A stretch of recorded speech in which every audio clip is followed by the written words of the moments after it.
One of the hardest things we can ever cope with in our lives is loss. Loss of a loved one, a relationship, our health, our job, or a dream we once held dear to our hearts. Yet, so much of our culture tells us that to lead a victorious life is to pick yourself back up and move on immediately. Where is room for grief? How can we appreciate the mountaintops if we've never trudged through the valleys? In this special season, I interview ordinary Christians who've encountered extraordinary obstacles to find light in the dark and strength in despair. For it's in our trials that God promises us hidden treasures of darkness, His riches stored in secret places, that we might know that He is God. My hope is that these stories of setback will inspire you to find hope in your struggles. Be blessed.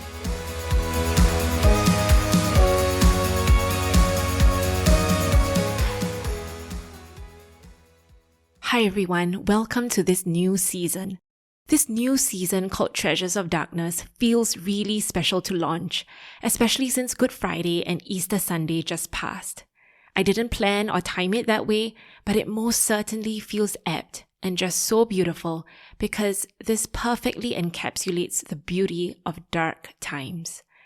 You see, the fact that Jesus gets crucified and dies on a Friday, that He lies in a tomb all of Saturday, which is actually the Jewish Sabbath, and then rises on a Sunday, tells me that on the Jewish day of rest, when people could do no work, all they could do was sit in the darkness of grief and uncertainty, wondering if their faith was just fiction.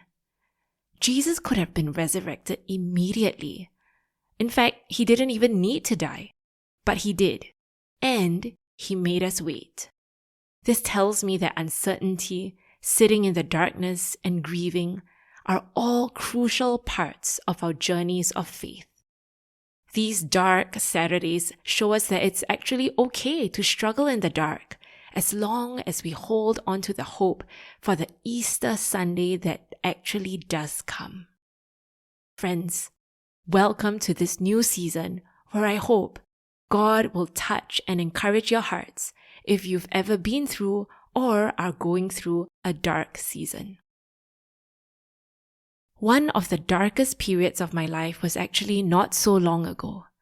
Many of you who've journeyed with our family know the time that I was in the ICU after spine surgery, the season where I suffered from chronic pain from my neck to my arm, and the devastating knee injury I sustained at the physiotherapist's office on the very day I was supposed to get back to exercise. And it was the uncanniness of the timing that made me go, God, are you there? Like, what are you doing? Do you even see me? And I think that's the question many of us ask when we're in the dark. God, do you see me? Really? And so in this season, my hope is that the stories of some ordinary people like you and I who've been through some extraordinary hardships will encourage you to know that yes, God does see you. In our times of darkness, loneliness can eat at us.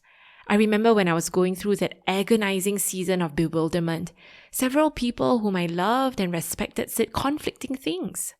Some said, God is refining you. Others said, God is disciplining you. Still others said, God doesn't want you to go to Tanzania. And part of my darkness was the confusion that enshrouded me. I remember when my body felt so battered, when I could no longer go back to my brutal exercise regime every day, I did one thing still. I'd wake up at 5:30 in the morning and walk in the nature reserve near my home. That was all I could do. And during those walks, when it was all dark outside besides the quiet glow of the street lights, I would ask God in my despondency, God, where are you?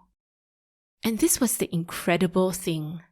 Nearly every morning, I felt God would give me a gift through a nocturnal sighting. Nearly every morning during that period, I'd see incredible glimpses of colugos.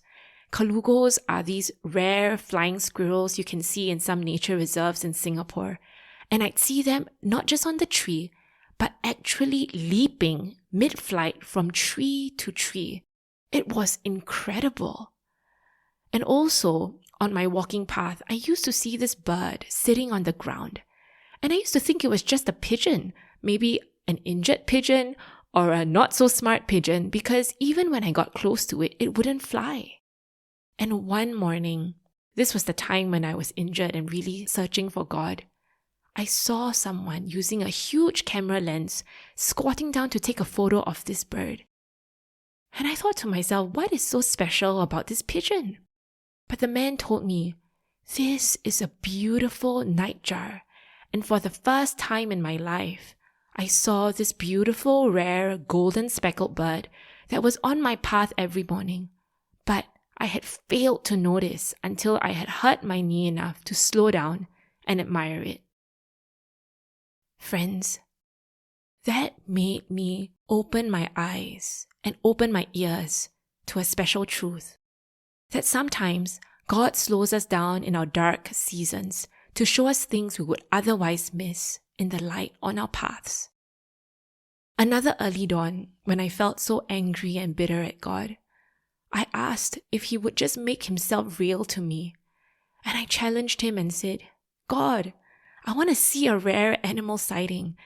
Because interestingly, that is actually how God has been speaking to me through my life. Often in a very dark season, I would see a rainbow or an animal or something. And this time in my petulance, I actually said, I want to see a pangolin. And if you live in an urban jungle, you'll know how hard it is to see animals, especially uncommon animals like that. And yet, in my rebellion and my vexation, I railed at God. And that very morning, right before my eyes, I saw a pangolin ambling towards me. I had goosebumps, I was tearing up, I had my iPhone out and I took a video of it, and I was just flabbergasted. But that, my friend, I knew was really purely an act of God, but also an act of God's goodness and His grace. And that incident spoke so deeply to me about how God gives us treasures of darkness in the night. The funny thing is, as I got better, as I started to become stronger and as I recovered and as I had rooted myself deeper and deeper in God, I went back to the nature reserve and bizarrely, I stopped seeing those animals. And I realized that, wow, God had actually blessed me with a season of seeing those nocturnal animal sightings, those rare sightings, so that He could speak to me a deep truth. And it was this: when it's dark, our eyes adjust to become even more sensitive to light. And it is in the dark that our relationship with God changes and deepens. Our spirits grasp and thirst for Him in a way that we would never otherwise do in the light. You see, it is in the dark that we see things we'd otherwise never discover. And what we glean in the dark often can never be gleaned in the light. Through this period, I realized that because of my injuries and the rest I needed, God broke me free from my compulsion to exercise. The severity of my spine and knee injuries helped me to re-examine aspects of my life that looked high-achieving and fantastic to the outside world, but were in fact ways of helping me cope with a deeper trauma that needed re-looking at. Also, it was during that dark season when the Holy Spirit spoke to me these very strange words. I remember lying in bed in pain one day, just tearing and crying, when I felt the Holy Spirit speak to me. Ground zero. And I went, what? Like, what does that even mean? I asked God, I said, what do you mean by ground zero?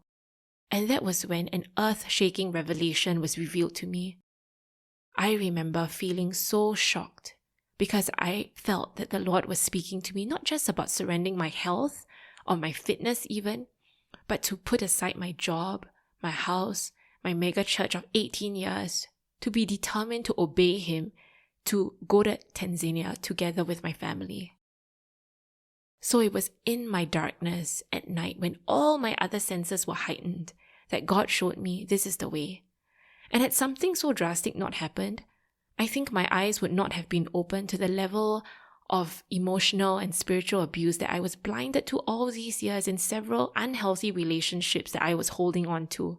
But it was that series of excruciatingly painful incidents that revealed to me that actually I had been hurting all this while, and I needed to let them go. When I finally got to Tanzania, I was diagnosed with complex PTSD, which is a complex post-traumatic stress disorder.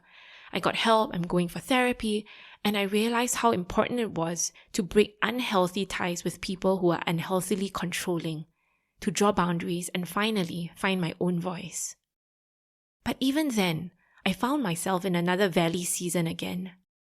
A few months after we moved into our very peaceful home in Tanzania, new neighbors with incessantly loud barking dogs moved in. These barking dogs barked day and night, loudly, relentlessly, to the point that our waking hours and our sleep were all affected. In desperation one day, I asked, God, are you there? Why are we suffering this way? Do we need to move? One day, my kids came home from school. They were beaming and so excited. They said, Mommy, we saw an owl in school.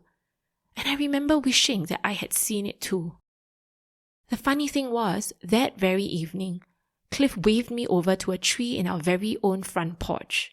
And as I did, I caught the back of a large owl flying away. Knowing that I had seen an owl, on the very same day my kids had seen an owl far away in their own school, felt like a gift from God. But I did not see the owl's face. I told the Lord, I wish that I had seen it. Guess what? 2 days later, as I sat in our garden, I looked up and a large brown owl, probably the same one, with freckled wings and pointy horn ears, stood staring back at me, blinking. My kids and I gasped, holding back tears, knowing that God was speaking. In all our time here, I had never seen a single owl, and now in the 3, we had seen 3 as a family. The funny thing is, in East Africa, owls here are often seen as an omen of death, bad luck, or witchcraft. But in that moment, I felt God's overwhelming love through His sending a creature of the night saying, I see you in the dark, Wai Jia. I see your struggles. The next day, an incredible breakthrough happened. Our neighbors offered to keep one of their barking dogs indoors at night to reduce the noise they were making. And that very same week, a wildlife vet that I never heard of before reached out to us, and she offered to rehome our second pup to manage its aggression. So because of that, a great deal of peace was restored to our home. And God showed me this, that if we're experiencing a dark night of our soul, God, who's in charge of not just men, but all living creatures, who's in charge of our days and our nights, He watches over us. And if He can control owls, which are creatures of the dark, then He can command the forces over our darkness too. This incident showed me that if we are experiencing a dark night of our soul, God, who's in charge of all living creatures, our days and our nights, He watches over us. And if He can control owls, which are creatures of the dark, then He can command the forces over our darkness too. But friends, I know how it's like. Sometimes our dark seasons come and go too. You see, earlier this year, the neighbors decided to get rid of one dog. And we shared an animal rescue contact with them who came with the intention of removing one of their dogs. However, when they saw the mistreated state that both dogs were in, they came to rescue not one, but both. At the time when the dogs were removed, I really rejoiced. Peace, peace, peace again in our home. But within less than 3 weeks, I was horrified that not just one, but both dogs were returned. I had such a meltdown. The chaos and the noise and the relentless barking returned. I developed stress-related diarrhea. And the worst part was that I could not feel at home in my own house. I was afraid to go into a certain bathroom. I was afraid to be alone in the kitchen.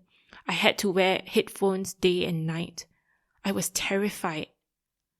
My complex PTSD symptoms actually got worse, and I had to go for several more sessions of therapy just to feel safe in my own home.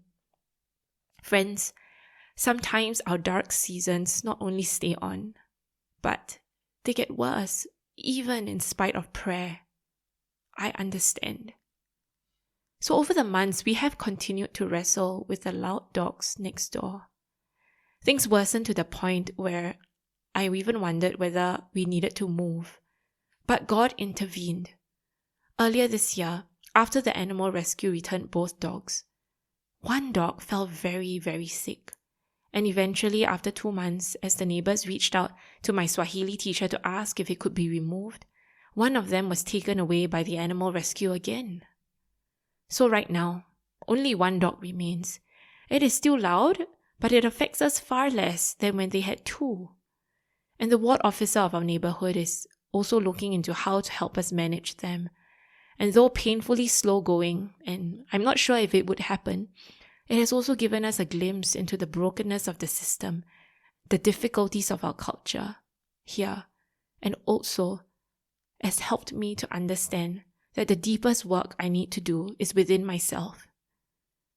Often, the work that needs to be done is within us, inside, not outside. That was what I felt the Lord tell me. The funny thing is, the day that the dog was extricated by the animal rescue and ward officer was the day Hagar, a woman in the Bible, was featured in my devotional. That night, after one of the dogs was extricated, the neighbors actually tied their remaining dog super close to our home, and it barked all through the night, disrupting our rest. I was so afraid, and as I cried to sleep, I felt God remind me of Hagar. Now, Hagar is a woman who was abused, she was non-Jewish, and yet she was actually the first person to name God. Do you remember the story of Hagar? Now, let's read that part of the Bible. It says, "Now Sarai, Abram's wife, had borne him no children, but she had an Egyptian slave named Hagar. And so she said to Abram, 'The Lord has kept me from having children. Go sleep with my slave. Perhaps I can build a family through her.' Abram agreed to what Sarai said. And so after Abram had been living in Canaan 10 years, Sarai, his wife, took her Egyptian slave Hagar and gave her to her husband to be his wife. He slept with Hagar and she conceived. And when she knew she was pregnant, she began to despise her mistress. Then Sarai said to Abram, 'You are responsible for the wrong I am suffering. I put my slave in your arms, and now she knows she is pregnant. She despises me. May the Lord judge between you and me.' 'Your slave is in your hands,' Abram said, 'so do with her whatever you think best.' Then Sarai mistreated Hagar, so she fled from her. The angel of the Lord found Hagar near a spring in the desert, and it was a spring that is beside the road to Shur. And he said, 'Hagar, slave of Sarai, where have you come from and where are you going?' 'I'm running away from my mistress Sarai,' she answered. And then the angel of the Lord told her, 'Go back to your mistress and submit to her.' The angel added, 'I will increase your descendants so much that they will be too numerous to count.' And the angel of the Lord also said to her, 'You are now pregnant. You will give birth to a son. You shall name him Ishmael. For the Lord has heard of your misery. He will be a wild donkey of a man. His hand will be against everyone and everyone's hand against him, and he will live in hostility towards all his brothers.' And she gave this name to the Lord who spoke to her, 'You are the God who sees me.' For she said, 'I have now seen the one who sees me.' That is why the well was called Bir Lahai Roi. It is still there between Kadesh and Bered." You know, as I wept, I remembered what the devotional invited me to do, which was to name God a name that was personal to me. And this is what I named the Lord, the God who holds me. And as I said that, as I was lying in bed, Cliff actually turned to me without knowing, and he wrapped his hand around me. And I teared, knowing that God knew. God knew. My friend, if you're feeling like Hagar, like the way I felt, distressed, mistreated, suffering in injustice, I hope this encourages you to know that God knows and God sees you. Ishmael actually means God hears. And I wonder if you need the assurance today that God hears your prayers. The next day, my Swahili teacher told me that he was actually in town just walking on the street when someone kept chasing him. And when he turned around, he realized that it was actually the ward officer. The ward officer had stopped him to say, "You did a good thing by letting us know about the neighbor's dogs, and we will take this very seriously. We will look into it and see how to alleviate the problem. At that moment, I felt God saw me. He saw and heard me, and He knew what was going on. Now, a few weeks have passed since then. To be honest, I'm not sure if anything has been done, but I do know that God is doing something in our lives. He's deepening my trust in Him and showing me that He does see me. Even in our ups and downs, He keeps writing our stories. A pastor recently told me, God allows us to go through trials to be refined and to learn the power of a right response. Because when the flesh is removed, then the Spirit of God can work. So friend, if you're going through a dark period, if you are grieving, I want to encourage you that God has something in store for you. It's a treasure. So however hard it might be to see what God is saying, I want to encourage you to open your eyes, open your ears, because God has a gift for you. This season, as I interview several inspiring individuals who've gone through some really hard times and who know what it's like to walk without light, I pray that as we journey together, that these stories will bring you hope and encouragement. I'm going to end by reading Psalm 37, verses 17 to 19 to you. The righteous cry out, and the Lord hears them. He delivers them from all their troubles. The Lord is close to the brokenhearted and saves those who are crushed in spirit. The righteous person may have many troubles, but the Lord delivers him from them all. May this bless you and encourage you. May the Lord grant you breakthrough, and may He give you the light that you need, even in your darkness. Amen.